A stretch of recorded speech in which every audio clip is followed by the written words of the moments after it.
For most people, traveling is about seeing cool places, eating good food, being normal. But for others, specifically certain YouTubers, traveling is just a speed run to jail. So today we're going to be looking at 3 creators who went abroad, did some extremely dumb things, and now they are facing prison time in those countries which are not so forgiving. One guy is a travel vlogger who snuck onto North Sentinel Island, one of the most dangerous islands on Earth. Then we've got a washed-up prankster who is now stuck in the Philippines. And if you know anything about the prisons over in the Philippines, that is a terrifying sentence. And lastly, we have this clout-chasing goblin who got so hated in South Korea that locals were just walking up to him and beating him up until he got arrested. Now, as we go through each story, we're going to answer the big question. Will any of them actually learn their lesson? To find out, let's start with the guy who thought he could break into North Sentinel Island, essentially to vlog with the Sentinelese tribe. Now, before we get into how much this guy miserably failed, I want to take a quick moment to thank the sponsor of this video, MyHeritage. They are running a crazy deal right now where you can grab a DNA kit for just $25, which, not to mention, is way cheaper than any other DNA test out there. They were nice enough to send me one, and since I've actually never done any sort of DNA test in my life, I'm so excited to see my results. Basically, as soon as it showed up, I took the test, which was super quick, like 6-7 seconds max, and once I was finished, I went ahead and sent it right back to them. So let's go ahead right here, right now, and see what's hiding in my DNA. John, are you ready to explore your ethnicity? Let's go. I have no clue what to expect here. I know I'm Italian, but that's pretty much about it. 29.5% East European. That's somewhat shocking to me. I guess it somewhat makes sense. 27.5% South Italian. Very interesting. I never knew if I was North or South Italian, so this is kind of helpful. And 9.6% Greek and Albanian. I had no clue that that was in me. 9.4% Balkan, also did not know about that, and 24%, 8 more ethnicities, mostly throughout Europe. Wow. And so here it shows me my DNA matches, which are people who also signed up for MyHeritage, who have some sort of shared DNA with me. And as you can see here, I have 10 extended family members who have shared DNA with me, and 7,079 distant relatives with shared DNA with me. If I go to locations here, I can also see where all of my potential relatives are living in the world. Some of these are super interesting to me. Brazil, Paraguay, South Africa. I have a potential relative in Zimbabwe. This is unbelievable. Even Russia. That's so crazy to me. There's also this ancient origins report, and it shows me a breakdown of what my ancient origins are. So here it shows my ancient origins in the Bronze Age, and it has this map. One thing that really sticks out to me is that there's a 0.6% South Amerindian route, which is shocking to me. I did not know that was a thing. I can also sort by different ages and go to Iron Age, and then see I'm 52.2% continental South. If I go to the Middle Ages, I can also see every area these ancestors are from. Italy is in there, which makes sense, but some of them really stand out to me, like Byzantine Anatolia. I had absolutely no idea about that. So crazy. There's also a hunter-gatherer and farmer breakdown, which shows me a breakdown of my ancestral roots from hunter-gatherer and early farmer populations. So it says 46.2% of my DNA descends from Anatolian Neolithic farmer. So overall, I learned so much about myself and my family members that I quite literally never knew, and I think that's what's awesome about MyHeritage. You're going to discover something that probably shocks you. I also want to add that one of the best things about MyHeritage is that they are super serious about privacy. They're committed to never selling or licensing genetic data to anyone at all, which made me feel super comfortable doing all of this. So yeah, with all of that being said, if you want to learn about your family too, you can use my code JOHN25 to get your own kit for just $25. You can also scan this QR code on the screen or click the link in the description. His name is Macaulay Polyakov, and he's an aspiring travel YouTuber who posted videos on this channel called Neo-Orientalist. And he seems to want to be one of those kind of like traveling, risk-taking YouTubers who go to those crazy locations, vlogging all of their experiences along the way. You can kind of see that in the few videos he does have on this channel where he goes to Afghanistan, not the typical place an American would go. He's always had this golden idea of going to North Sentinel Island and filming a vlog there. Now, for those of you who aren't familiar, North Sentinel Island is extremely famous, especially on YouTube, because it's one of the last places on Earth untouched by modern civilization. There's one tribe there, and they've lived in isolation for thousands and thousands of years, and going there is obviously completely illegal to protect them from modern disease. And since nobody is allowed to go there, we know pretty much nothing about this tribe that is there, and that's basically the reason it's become this viral topic online, because so many people are curious about the tribe. In the past, people have actually tried to go there, and let's just say things did not go well. In 2018, this Christian missionary, John Allen Chow, decided to visit the island, and his plan was to live among the natives and convert them to Christianity, but they just shot arrows at him until he unfortunately passed away. So anyways, Macaulay clearly does not care at all. He wants to go viral, so he booked a flight to India's Andaman Islands, which are somewhat close to North Sentinel Island. He then somehow got his hands on a kayak, and just as he was about to take off in the water on this kayak, he was stopped by a staff member who told him,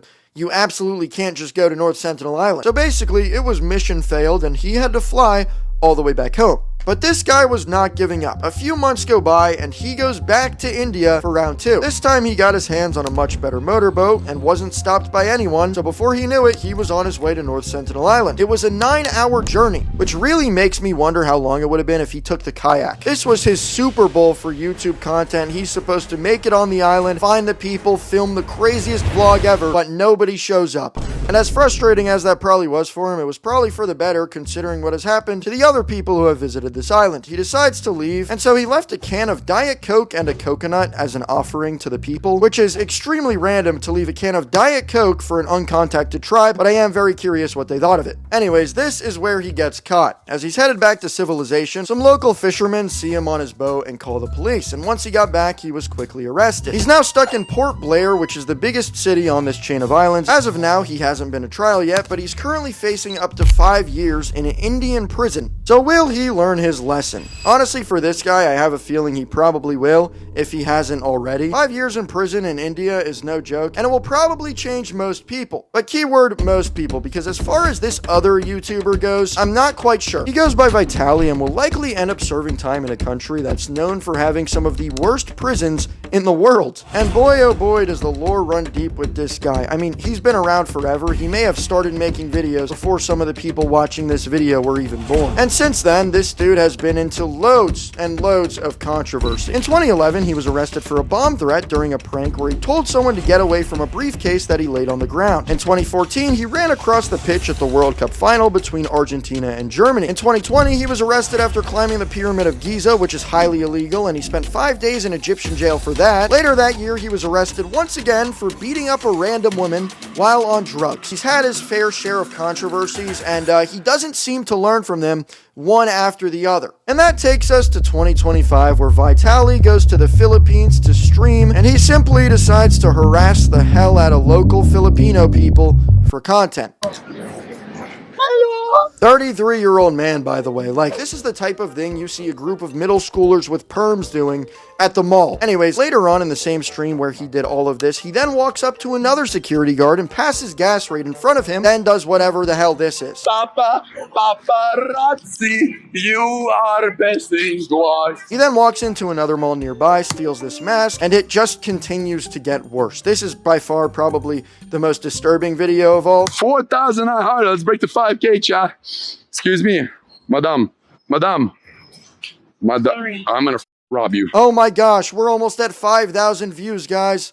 Let me go threaten to rob an elderly woman and we can get there. Are we kidding? Are we serious? Now, it didn't take long after this stream for him to finally get arrested on charges of harassment and theft. And in this video where he's being read his rights, you can see that he's still not taking anything seriously. He kisses at the camera, then smirks, just treating the whole thing like it's some joke. And not to mention, he was smiling in his mugshot. Now, I'm sure his mood has changed since that mugshot was taken, because since then, he was recently denied deportation to both his home country of Russia and the United States. I mean, I recently found this documentary that's quite literally about a Filipino prison, and as you can see by these shots, the condition in here are awful. But I did find this article from a Filipino news source that says he's facing 3 counts of unjust vexation and may serve up to 18 months in jail. Now, as far as the big question goes of did he learn his lesson, I think if I'm being generous, there is probably a 10% chance that he will learn his lesson after serving time in this prison. And you might be thinking, John, you're crazy for saying only 10%, but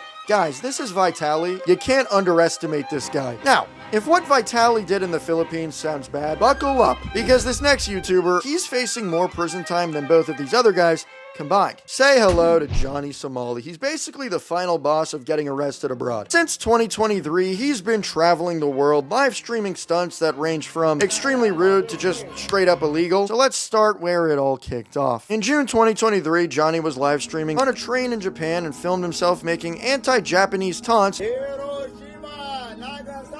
even threatening to nuke Japan again. You know what we do to you? We will will do again. During the same month he did all that stuff, he went to Tokyo's Disney Resort, the happiest place in Japan. It was there where he streamed himself blasting music with atomic bomb lyrics and filmed the shocked reactions of guests without their consent, of course. Atomic bomb. Now at this point his streams have gotten enough exposure in Japan to where he's pretty well known, and not for the right reasons. It wasn't long after the trespassing stream where he was out once again harassing people in public, and before he knew it, he just got clocked on stream. It was awesome. You have to say don't grab.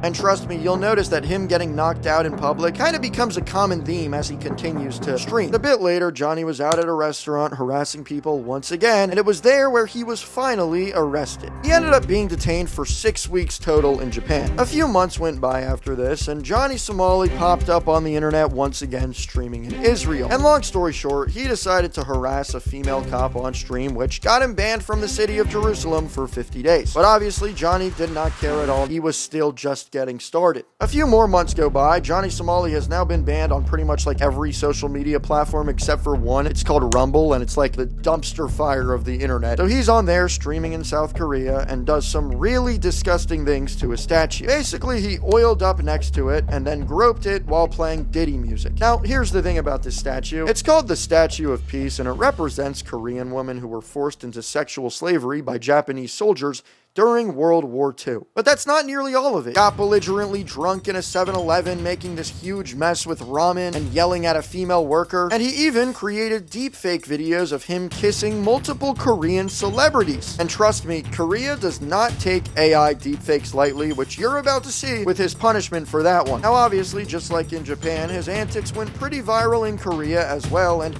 everyone began to hate him. It actually got so bad that him getting assaulted by random people literally became such a normal occurrence that police had to take him into custody for his own safety. After doing that, they banned him from leaving the country so that they could investigate the whole situation and kind of take care of it themselves instead of just deporting him, which I think is awesome. According to this tweet from Legal Mindset, a lawyer who has been keeping track of this case, he's currently facing 4 charges of obstruction of business and 2 deepfake charges, which could mean in total up to 12 years in prison. It has now been just about a year since Johnny Somali was formally indicted, and since then he has been in and out of courtrooms. There's actually a YouTuber named Atozy who has been in Korea keeping track of the court cases, and according to him, Johnny has been doing an absolutely awful job in court. Apparently he was also planning on going to China after Korea, so it might be a blessing that he was stopped in Korea, because I promise China would not treat him well. But that's about it for today, so I will see you guys in the next one. I love y'all. Peace. Before you head out, don't forget you can get your own MyHeritage DNA kit for just $25 using my code JOHN25. Hit the link in the description or scan the QR code right here and start learning about your family today.